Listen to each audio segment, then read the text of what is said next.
Good afternoon and welcome to Tuesday 10 Talk. I'm back again. My name is Scott Foster. I'm your host. Thanks for being with me. And I give you 10 minutes, 10, just to talk about a certain topic. Now, before I begin, just want to thank you all for coming.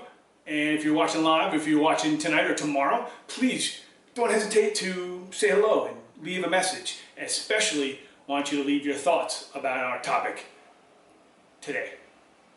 So, before we begin, I just want to jump back to wherever you've been. And my first 10 Talk a couple of weeks ago was about the MLB, the Major League Baseball, and how they've been handling the outbreak of coronavirus that they've had amongst their teams. The Marlins, the Cardinals, and Phillies have all faced it. Cardinals are still in it. Marlins have had to get new folks. And shout out to Eddie Alvarez, who was, if you know the name, then you might know him as a speed skater, an Olympic speed skater. And he's won medals, but his lifelong dream was to play baseball. And he gave up speed skating years ago, started playing minor league and semi-pro league, and because of the unfortunate events surrounding the team getting coronavirus and losing members, he's gotten called up. And he played his first few bats. Recently played against my favorite team, the Mets, and didn't look too bad. So dreams can come true in the time of sadness, and just at other times you would never think they would. So some good to come out of this coronavirus world we live in right now. Another thing is the MLB are tossing around throwing their postseason into a bubble, or a semi-bubble. Now, the soccer, both men's and women's soccer, the NHL, the NBA, the Premier Lacrosse League have all shown that the bubbles work. And so that's the key to a successful season in college sports or any sports. Yes, I let the cat out of the bag. We are talking about college football. That's the 10 Talk today, college football. Now, I recently did this, but I just learned that the first of the Power Fives, the Big Ten, the Big 12, the SEC, my favorite, the ACC, and the Pac-12 have announced they will not play football this season. And now, is college football the biggest thing and biggest part of our lives? No. But it's a significant part of our lives for many people, including the colleges, the students, the staff, the coaches, and us fans.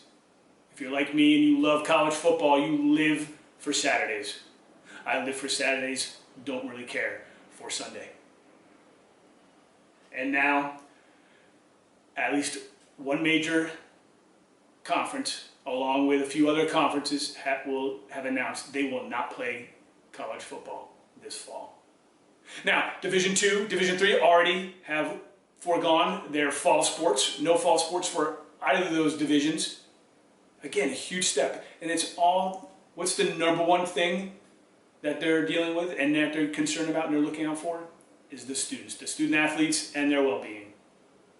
And the rest of the college campus. Because we've all seen how all it takes is one person to get sick, one person to have the virus, or not even show symptoms, and be asymptomatic, and this beast spreads like wildfire, and it is not fun to have. So let's take a look at what it means to not have college football.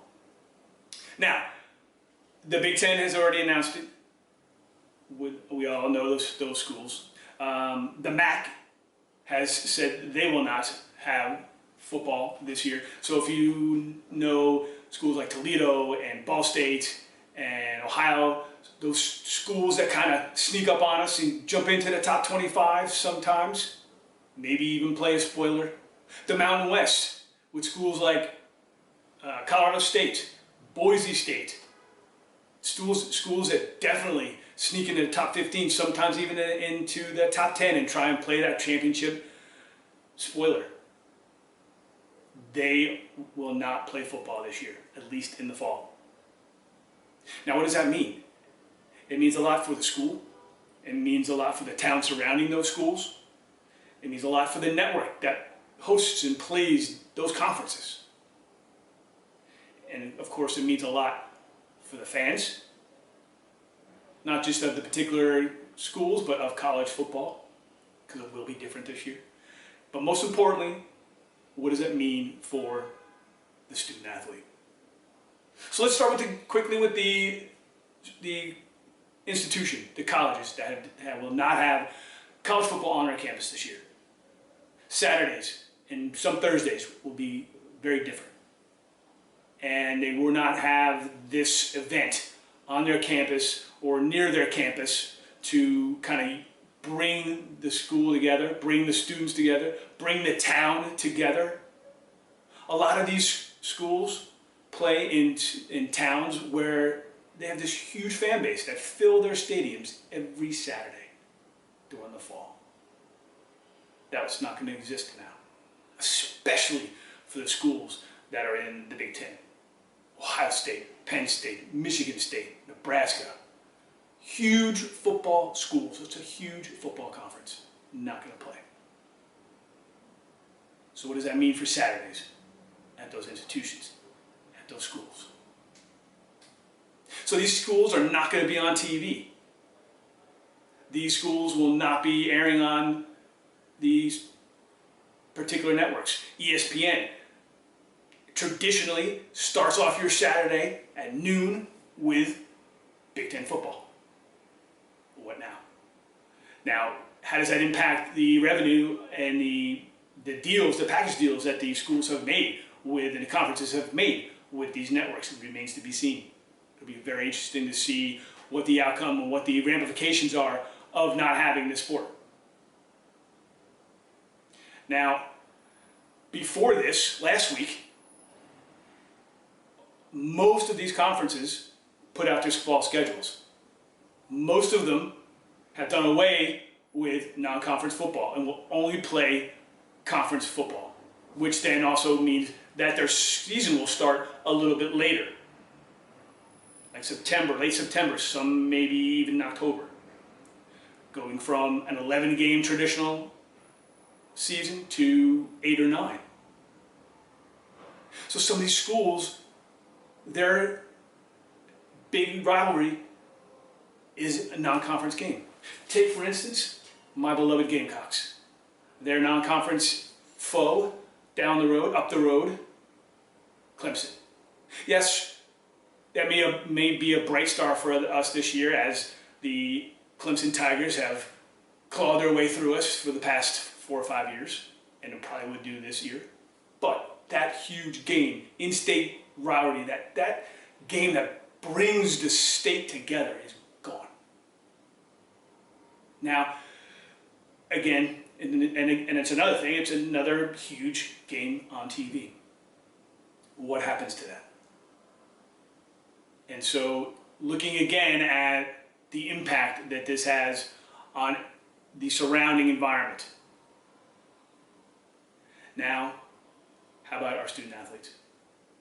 40 hours a week, 30 to 40 hours a week. That's how much they eat, breathe, live, work football. That's 40 hours a week that they need to do something else. They need to find something else to do. Well, you're like, well, they're just going to go and study. Right. But a lot of these student athletes, particularly the footballs teams, because their lives are so much about football, the rest of it has to be structured really well for them to succeed in the school. And some of them do it on their own, but not all of them, especially these incoming freshman students. They rely on the talented staff and the coaches to get them into their habits and get them into their study habits and get them into the world of doing their schoolwork. And so it becomes incumbent on the staff and the coaches to put those hours to good use, put those hours to success for the student athlete. And not every situation, but a lot of our student athletes will need some direction. because they have this void they need to fill. How do they fill it? Be very interesting to see. Now, what about those students who are on scholarship? Now, when this all first happened in the spring with the wiping out of spring sports, the NCAA already said that the schools must recognize those scholarships and support the students they've already put on some type of scholarship, whether it be full, partial, quarter, or whatever, and support them. Now, there's not been a ruling yet on the fall, but I would be highly surprised if the NCAA didn't do and say the same thing. Recognize those scholarships. But what does that mean for eligibility-wise? For those students who are not playing because their conference or their team is not playing, or there are those student athletes who have opted out and have said, I'm not going to play regardless of whether my team plays because it's just too much of a safety concern to me. Do they get that eligibility back? Do they get to play an extra year? We don't know.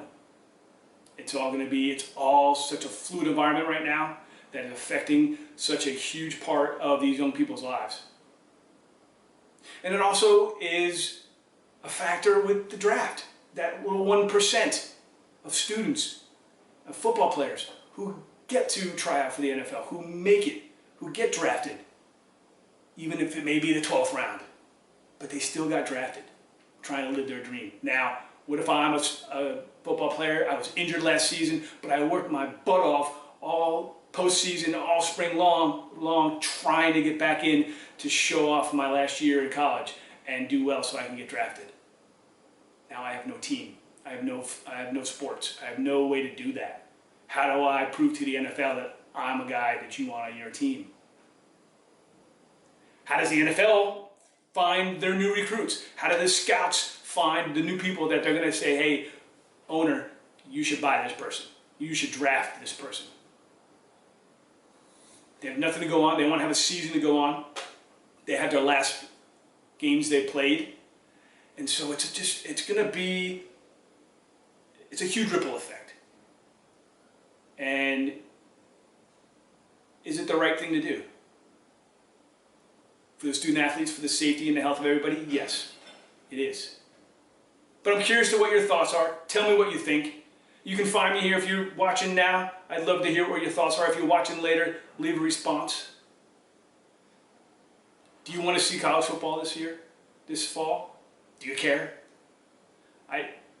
The SEC and the ACC are adamant that they're going to have some kind of football season as of right now. But will the Big Ten's decision to not have college football cause a wave of effect that ultimately most or a few more Power Fives decide not to have football? I can be found on Twitter or on Instagram, AD_Foster. Thanks for listening. I hope you enjoyed it. I hope it was a little bit insightful and made you think, maybe sparked a discussion amongst you and your friends, maybe tonight at the dinner table or tomorrow at work. I'll be back next week with another Tuesday 10 Talk. Take care, thank you very much, and please wear your mask so we can do the things we love to do. Cheers.